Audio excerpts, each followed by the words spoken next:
किसी गांव में चंदू नाम का एक आदमी रहता था। वो बहुत ही नेक दिल था। उसकी किराने की छोटी सी दुकान थी जिससे वे अपना गुजर बसर करता था। जिस गांव में वे रहता था उस गांव में पानी की बहुत कमी थी। वहां वर्ष में सिर्फ एक बार ही बारिश होती थी। गांव के लोगों को पानी भरने के लिए बहुत दूर तक जाना पड़ता था। एक दिन चंदू अपनी दुकान पर बैठा था। गर्मी से उसका बुरा हाल था। तभी एक बूढ़ा आदमी गर्मी से बेहाल, बिल्कुल थका हारा उसकी दुकान के बाहर आकर बैठता है। कुछ देर चुप रहने के बाद वो बोलता है, अनो, कोई मुझे पानी पिला दो। बूढ़े पत्नी की बात सुनकर चंदू सोचता है, वैसे ही गांव में पानी की कमी है और आज बहुत मुश्किल से कुछ पानी का बंदोबस्त हो पाया है। अगर मैं इस आदमी को पानी देता हूँ तो पानी कम हो जाएगा, लेकिन पानी नहीं देना भी बहुत गलत होगा। ये बेचारा इतनी गर्मी में चलकर आया है, मुझे इसे पानी तो पिलाना ही चाहिए। चंदू पास में रखे मटके से पानी लाता है और बूढ़े आदमी को देता है। एक गिलास पानी पीकर भी बूढ़े आदमी की प्यास नहीं बुझती। वो चंदू से और पानी मांगता है। इससे पहले कि चंदू बूढ़े आदमी को घड़े से पानी लाकर देता, बूढ़ा आदमी घड़ा उठाकर घड़े का पूरा पानी पी जाता है। चंदू उदास होकर उस आदमी का मुंह देखता रह जाता है। वे आदमी पानी पीकर तृप्त हो जाता है और खुशी खुशी चंदू से कहता है, व्यवहार बेटा, तुम बहुत दयालु हो।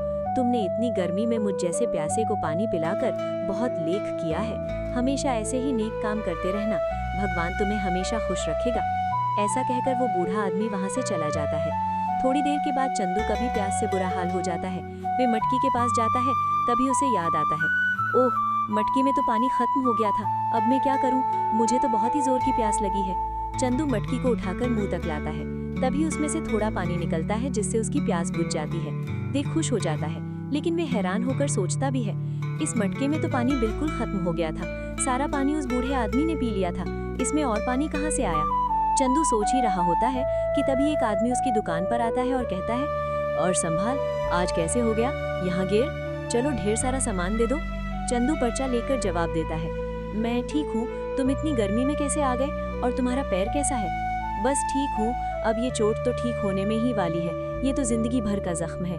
खैर, ये सामान जल्दी चाहिए था, इसलिए इतनी गर्मी में भी आ गया। घर में कुछ मेहमान आ रहे हैं। चंदू पर्चा देख सामान पैक करने लग जाता है। तभी गोपाल बोलता है, चंदू भाई, बहुत गर्मी है, थोड़ा पानी मिलेगा क्या? माफ करना, थोड़ा सा पानी बचा था, वो मैंने पी लिया। क्या कह रहे हो चंदू भाई? मटका तो पूरा भरा हुआ है, वो देखो। चंदू पूरा भरा मटका देखकर चौंक जाता है।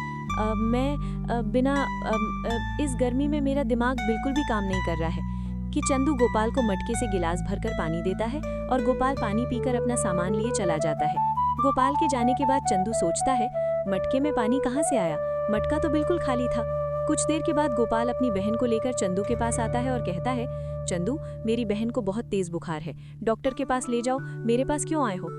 तुम जल्दी से उस मटके का पानी इसे पिलाओ, ये ठीक हो जाएगी। ये तुम क्या कह रही हो? हाँ चंदू, तुम्हारी उस मटके का पानी पीकर मेरे पैर की चोट ठीक हो गई, जो डॉक्टर के हिसाब से जिंदगी भर ठीक नहीं हो सकती थी। उस पानी में जरूर कोई जादू है जिसे पीने के बाद कोई भी बीमारी ठीक हो सकती है। चंदू गोपाल की बहन को मटके का पानी पिलाता है और गोपाल की बहन बिल्कुल ठीक हो जाती है। धीरे धीरे मटके वाली बात पूरे गांव में फैल जाती है।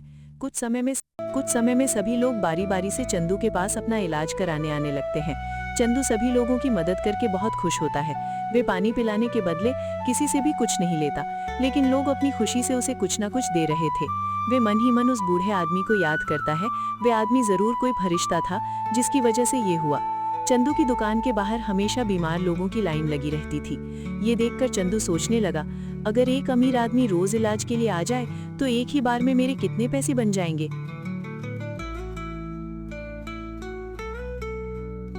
एक दिन एक बूढ़ा आदमी उसकी दुकान पर आता है और बोलता है, और मैं। तभी राजा के कुछ सिपाही चंदू के पास आए और बोले, ए भाई, जरा रुको, पहले मुझे उस बूढ़े आदमी को पानी पिलाने दो। नहीं, तुम पहले हमारे साथ चलो। अगर तुम महारानी का इलाज करोगे, वे तुम्हें बहुत सारा धन और गहने देंगे। सिपाही की बात सुनकर चंदू के मन में लालच आ जाता है।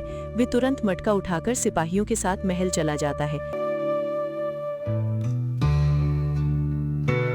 महल पहुंचकर वे महारानी के लिए जैसे ही मटके में से पानी निकालने लगता है तो वे देखता है कि मटका खाली है। चंदू हैरान रह जाता है। महाराज चंदू से कहते हैं, अरवोहा दुंदू, जल्दी करो, ऐसा कैसे हो सकता है? अभी तो मटका भरा हुआ था, ये खाली कैसे हो गया? निश, क्या कह रहे हो? निंदू, चेहरे मटके में पानी नहीं है। अगर तुम्हारे मटके में पानी नहीं था तो तुम यहाँ क्या करने आए हो? निकल जाओ यहाँ से। चंदू निराश होकर अपना मटका लिए वापस आ जाता है। वापस आकर वे देखता है कि वे बूढ़ा आदमी भी नहीं है जिसे वे पानी पिलाए बगैर ही चला गया था। अरे, वे बूढ़ा आदमी कहाँ गया था? कहीं ये वही आदमी तो नहीं था जिसकी वजह से ये मटका हमेशा भरा रहता था? ये मैंने क्या किया? मैंने लालच में आकर उस सेवा भाव को खत्म कर दिया जिसकी वजह से शायद इस मटके में पानी हमेशा भरा रहता था। अब मैं लोगों की मदद कैसे करूंगा? चंदू को लालच करने का बहुत पछतावा होता है। वे अपनी भूल की पश्चाताप के लिए सोचता है, जो पैसा मुझे लोगों के इलाज के बदले में मिला है, क्यों ना उस पैसे से गांव में एक डॉक्टर का प्रबंध कर दूं जिससे लोगों का इलाज हो सके और उन्हें इस जादू पर निर्भर ना रहना पड़े। हाँ, ये सही रहेगा। चंदू अपने गांव में एक वैद्य का प्रबंध करा देता है और अपनी गलती का प्रायश्चित करता है। तो बच्चों, इस कहानी से हमें ये शिक्षा मिलती है कि हमें कभी भी लालच नहीं करना चाहिए, क्योंकि लालच में आकर हम अपने अस्तित्व को धोते हैं। दोस्तों, अगर आपको ये वीडियो पसंद आया हो तो इसे लाइक करें और चैनल सब्सक्राइब करें और हमारे कार्टून शो सबसे पहले देखने के लिए बेल आइकन दबाना न भूलें।